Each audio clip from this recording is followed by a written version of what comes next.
it out, I have come to Shenzhen, China to a company called SpiderTech, which is one of the most popular LCD manufacturer in the world. They produce millions of displays every year. A display consists of multiple layers. The most important layer is liquid crystal, which is made by machines and in a closed environment. At this step, the LCD is nothing but liquid crystal sandwiched between two polarized sheets. There is no circuit or electronics to drive the LCD. So, at the next step,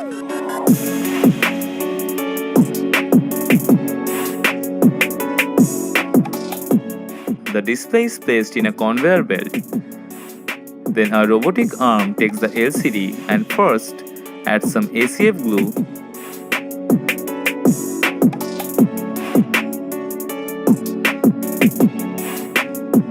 and then installs an IC that drives the LCD. This process is known as COG, which stands for chip on glass.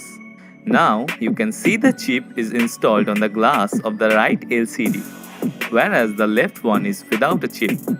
To check that the chip is installed properly or not, first they align the display properly and do some tests. If everything looks fine, then they attach the display flex cable with the LCD, for which first they add ACF, a kind of conductive adhesive, onto the LCD. Then they properly align the flex cable with the display and fix it. After that, they add some glue on the connector for the flex cable to stay in its position and cure it using UV light. Now, as the display is ready, so it's time to add the digitizer, commonly known as touchscreen panel. But to join them together, we definitely need some clear adhesive. Here comes OCA. It is an optically transparent adhesive film used to combine the LCD with the touch panel. For this process, a clean and class 100 dustproof room is needed. To maintain the cleanliness, they use HEPA filter, a kind of air filter, and humidifier.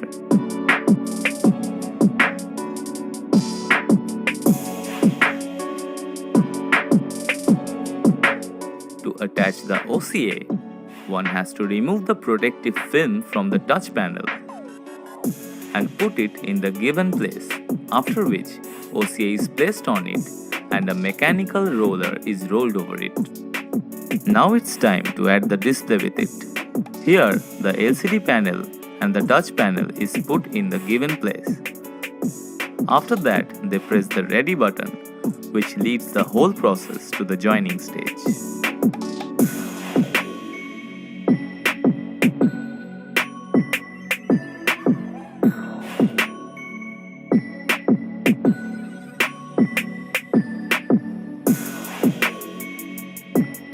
After joining, few air bubble remains in it.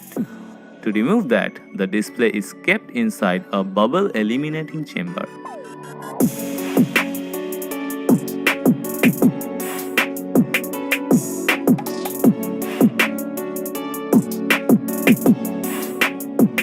Which provides 0.5 megapascal pressure that removes all the air bubble. After 10 minutes, a person takes out the lot and checks whether any bubble is left or not.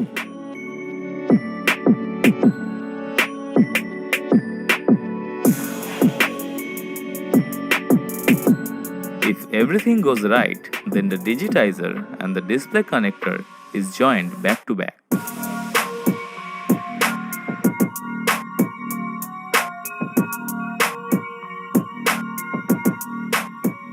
After joining, they again tests it for any faulty results and whether the touch function is properly working or not. Now it's time to add the frame. So first, they add some glue on the side of the display and attach it with the frame. To fix it, the display is placed along with the frame. After that, It is placed in a column and is pressed using hydraulic press. After this, the display is detached and WCG backlight is added in it and soldered with the display, which provides light to the display.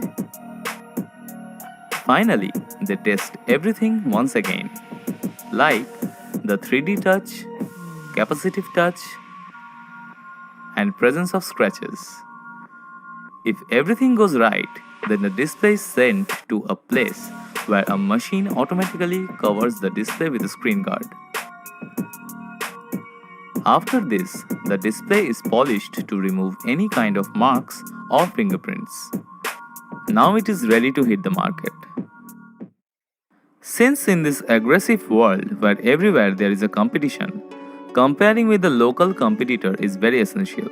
So after every batch they compare it with their competitor and check whether their display is top-notch or not. SpiderTech makes sure their display is better in color, brightness, viewing angle, and touch response than their competitors. Here are the test results using Spider 5 machine. Their displays have 360-degree multi-view polarizer, which enable a user to see even using a sunglass. The display also fits perfectly in iPhones. Thank you for watching.